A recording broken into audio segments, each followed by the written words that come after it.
Allô, allô, bonjour, bonjour la famille, j'espère que vous allez bien. C'est toujours votre fils et frère, le Dozo intellectuel. Aujourd'hui, j'aimerais qu'on parle de leadership de la femme africaine. Femme noire, femme africaine, oh toi ma mère, je pense à toi. Alors, nous allons parler du leadership de la femme africaine à travers notre conte préféré, qui est celui de Sundiata et de sa mère Sogolon, que nous allons mettre en parallèle, bien sûr, cette fois, avec une histoire tout aussi intéressante et même rocambolesque, Bill Gates et sa mère. Nous connaissons tous Bill Gates. Sûrement, vous avez déjà entendu parler de cet homme. C'est un personnage aujourd'hui historique, bien que vivant, qui a marqué le monde entier, déjà sur le plan technique. Très jeune, il se donne à l'informatique et il devient rapidement un génie dans le domaine. Mais mieux, il bouleverse le monde de la technologie grâce à ses programmes, notamment Microsoft, Windows, Microsoft Office, Word, Excel et bien d'autres programmes que nous connaissons à ce jour. Bien plus encore, il se révèle comme étant un entrepreneur à plein succès à travers sa société Microsoft et s'illustre comme étant l'une des personnes les plus riches pendant très longtemps. Alors, nous connaissons tous son histoire. Nous racontons tous son histoire et nous nous inspirons. Beaucoup de nos auteurs, même qui nous parlent de développement personnel, d'entrepreneuriat, s'inspirent de cet homme. Mais nous connaissons peu, et même très peu, ses liens avec sa mère. Aujourd'hui, donc, j'aimerais relever le leadership de la femme en prenant pour modèle Sogolon et bien sûr un modèle occidental, la mère de Bill Gates. Femme africaine, vous devez vous inspirer de Sogolon et de beaux modèles à travers le monde tels que la mère de Bill Gates. Alors, quelle est l'histoire de Sogolon et de Sundiata et quel est le lien avec Bill Gates et sa mère?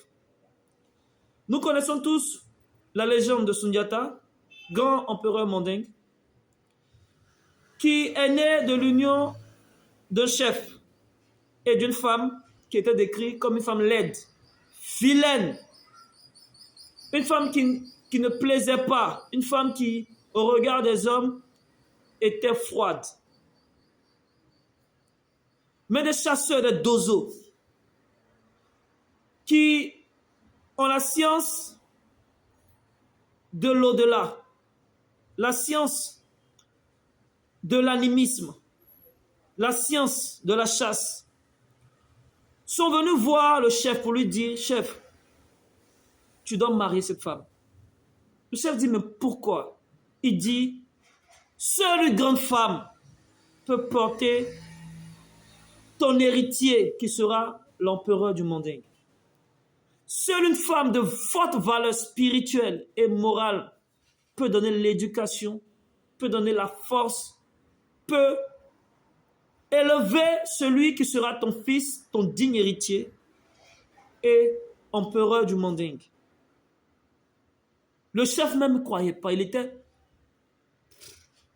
Mais il connaît la force, il connaît l'efficacité de ces chasseurs légendaires, de ces guerriers traditionnels, de nos dozos. Il fait confiance à la tradition, il épouse cette femme. Malgré son mariage, cette femme ne se laissera pas facilement prise par cet homme. Il réussira par ruse, par tactique, par amour à entrer dans les liens avec cette femme. Bien sûr, elle informe Sundiata et elle communique à Sundiata sa force spirituelle, sa force morale. Conséquence, conclusion pour nous, nous avons l'émergence d'un des plus grands empires que l'histoire de l'humanité n'a pas encore fini de découvrir et dont nous sommes tous héritiers aujourd'hui en Afrique et en Afrique de l'Ouest. Il s'agit donc de l'empire mandingue et de Sundiata. Alors, femmes, je vous invite à demeurer dans l'esprit de Sogolon. Beauté physique, d'accord, mais beauté spirituelle d'abord. La taille, la forme, Mapuka Bobaraba, d'accord. Skinny, on veut. Mais force morale d'abord. Femme noire, femme africaine, oh toi ma mère, je pense à toi. Ta beauté n'est pas ce que tu nous laisses voir. Ta beauté est plus que ça. Aie la beauté de Sogolon et tu seras la mère du plus grand roi et l'épouse du plus grand chef. Je mets en parallèle cette histoire avec l'histoire d'une femme. Non, que dis-je? De plusieurs femmes des États-Unis. Qu'est-ce qu'elles ont fait?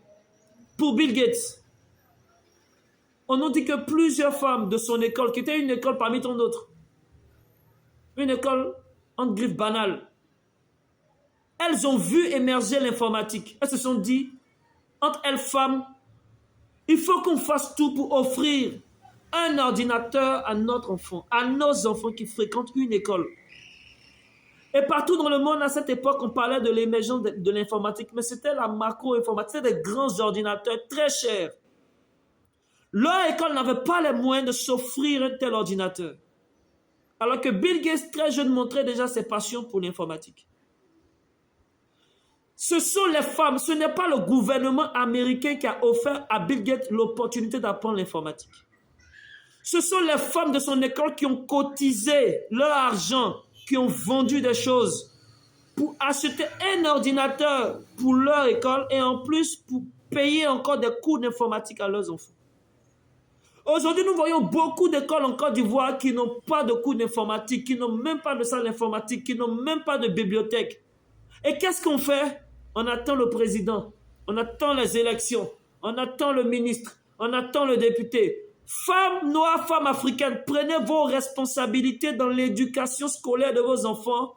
De même que ces femmes américaines ont pris leurs responsabilités, ce qui a donné la chance à Bill Gates.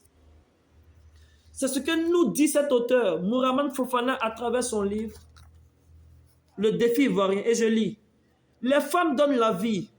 Elles ont aussi l'art de donner l'espoir aux enfants. Aux États-Unis, une association des mères des élèves d'une petite école est rentrée sans s'en rendre compte dans l'histoire américaine pour son offert en faveur des enfants. Cette association fut à l'origine une petite passion qui devint un grand pionnier de l'informatique, qui devint une fortune de la planète. C'est la légende Bill Gates, un pionnier de la micro-informatique, l'une des plus belles aventures technologiques de l'homme, dans les années 1960. Cette histoire n'existait pas encore. Cette industrie n'existait pas encore. Bill fréquentait une petite école de Lakeside, dans la banlieue de Seattle. Un jour de ces années, l'association des mères des enfants de l'école de Bill prit une décision historique. Ces mères décidèrent de consacrer leurs bénéfices d'une vente de charité à l'installation d'un terminal d'ordinateur IBM et à payer les temps machines pour leurs élèves de l'école. Fasciné, émerveillé fut le petit Bill. À 13 ans, il écrit son premier programme informatique. C'est le début d'une épopée. Sa société Microsoft, dont le software a mis sur le marché MS-DOS puis Windows, l'interface graphique qui équipe de nos jours plus de 95% des ordinateurs dans le monde. Bill Gates est éternellement reconnaissant au maire de Lakeside pour avoir donné à lui et à ses camarades l'opportunité de jouer avec l'ordinateur et se forger des destins singuliers. Voilà comment des femmes, des mères, sont entrées dans l'histoire des États-Unis et ont été au fondement d'une des plus grandes richesses du monde, des plus grands succès de leurs enfants. Femmes noires, femmes africaines, et vous? Femmes ivoiriennes, et vous? Moi, pour ma part, je suis toujours dans les écoles. Vous me voyez chaque semaine en train de former les jeunes gratuitement dans 3 écoles aujourd'hui en Côte d'Ivoire, à Sikinsi et à Abidjan. Je vous invite à vous joindre à moi, à vous joindre à nous, à prendre vos responsabilités personnelles dans l'éducation de vos enfants et aussi à participer à Ishango, le village de technologie, et à la finale Math and Code Battle qui aura lieu le 28 juin au lycée technique à Abidjan. Merci à tous et à très bientôt pour de nouvelles capsules d'Ozo.